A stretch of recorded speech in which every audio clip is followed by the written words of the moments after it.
Just days away before SummerSlam at the US Bank Stadium in Minneapolis, WWE headed to LA for a packed show featuring last-minute hype for the two biggest matches on the weekend's two-night cards. What went down when Roman Reigns and Seth Rollins came face-to-face ahead of their world title match, and the same for Lesnar and Femi? Well, stick around to find out. And yeah, we're going to kick things off with the Hell in a Cell prep between Femi and Lesnar. The combatants took to the squared circle for the official weigh-in, conducted by Adam Pearce and Triple H, with the unforgiving confines of the steel structure surrounding the ring. Femi weighed in at £302 and the Beast Incarnate made his way to the ring. Heyman put over Lesnar's history of success in cages and warned the ruler that he would be the underdog Saturday night before revealing his client weighs £303. I'm not locked in with you here. You were locked in there with me, Femi said to close the segment. This was all spectacle. Nothing was accomplished behind what we'd already seen. The visual of the cell was great, and at least WWE changed it in with that weigh-in segment instead of the usual contract signing. But yeah, didn't really do a huge amount except for that. As we then moved on to the Alpha Academy versus Division, Alpha Academy proved themselves capable and worthy opponent for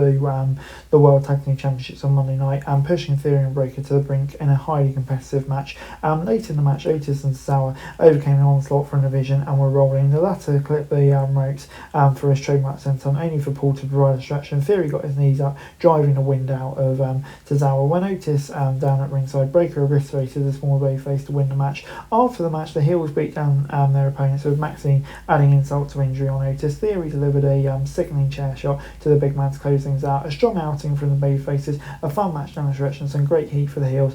And this was a great way to kick off the in-ring part of the show. I'll give it a 6 out of 10.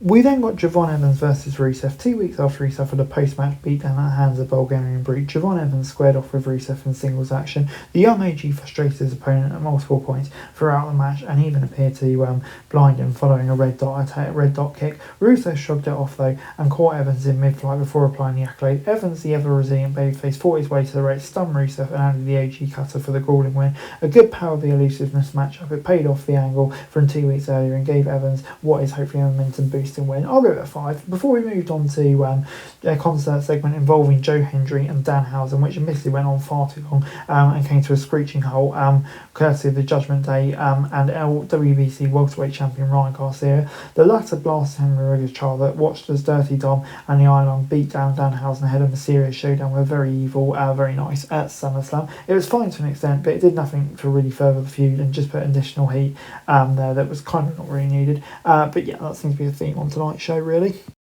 Moving on then, we then got Rey Mysterio versus All Ego Ethan Paige, looking to avenge a rib injury suffered at the hands of his opponent in June. Rey Mysterio squared off with Ethan Paige in a match with potential IC title implications. The heel controlled the match throughout the break, but he had so many times in his Hall of Fame career. Mysterio stuck around fighting back, late he drove from the top rope and delivered Hurricane Rana to the floor, but sent his opponent to the commentary table and set Paige up for the 619. The resourceful All Ego used the ring apron to trap his opponent. From there, the Egoplex earned Paige the win. Another good match that unfortunately feels more like treadmill riding for those involved rather than anything to propel upwards. Still not a bad way to spend 2 segments on a Monday night. I'll go at 6 out of 10.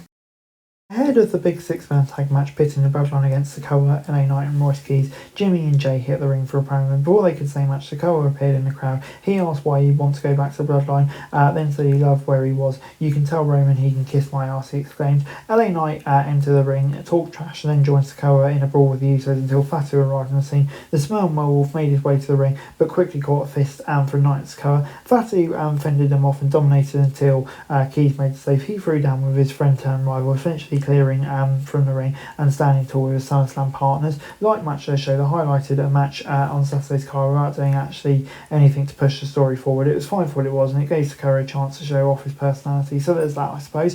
Before we then got the Women's IC Championship, Sol Rucker versus Raquel Rodriguez, 3 weeks after their previous encounter. And yeah, the NXT export bloodied her number one contender, appearing to shatter her nose following him inside the floor. Rodriguez dominated large portions of the bout here and even benefited from the interference from Roxanne and Liv. EO attempted to even things up in front of Tainted when she did wipe Morgan out with a bullet train attacker to the ring post. This distracted allowed Perez to interfere, pulling Rucker off the ropes and allowing Rodriguez to deliver the tie on the bomb for the win and the title. The match wasn't pretty and it looked like Rucker and Rodriguez were not on the same page at least once, but the chaos and the closing moments helped to elevate the quality. The surprising outcome put an exclamation point there. I'll go at 6 out of 10. And we then moved on to Seth Rollins interrupting Roman Reigns' main event promo, wasting little time telling him that while the OTC has it all, the one thing he cannot claim claim is that he's better at pro wrestling than the Visionary. The Architect reminded Reigns that their entire rivalry, defined by beating their tribal chief and ends Sunday at SummerSlam, he does not want to stand a chance at beating Rollins. The whole industry needs me to beat you, Reigns said. Rollins reminded his former Shield mate of WrestleMania, where he cashed in on Reigns and said his whole family home in tears. I hope your whole family is there on Sunday, because I would like nothing more than to watch them cry again. Rollins suckered Reigns into losing his call. Reigns unloaded on the number one contender, rocking him with a Superman punch and a spear, grabbing the chair and re-entering the ring, only for a recovered Rollins to deliver a swamp, driving his head into the rip. And yeah, he stood tall to end a really fun main event segment. Overall, Raw this week gets a 5 out of 10 from me. Yeah, this was an odd show full of uninspired TV segments that didn't really do anything to generate more intrigue or excitement for the show. It doesn't mean it's bad. The show itself as a bubble was fine. When considering what it was for a go-home broadcast, the second biggest PLE of the year, it was a bit of a disappointment that the show didn't spend more time promoting matches through video packages, while focusing on all in-ring attention on stars without SummerSlam matchups coming. Guys, that's it for this video. Thanks very much for watching. Remember to like, share, subscribe, follow us on our socials, link in the description below for daily wrestling news, meme and content. Subscribe to our other channels on screen right now, that'd be greatly appreciated. Thanks very much for watching. Peace out.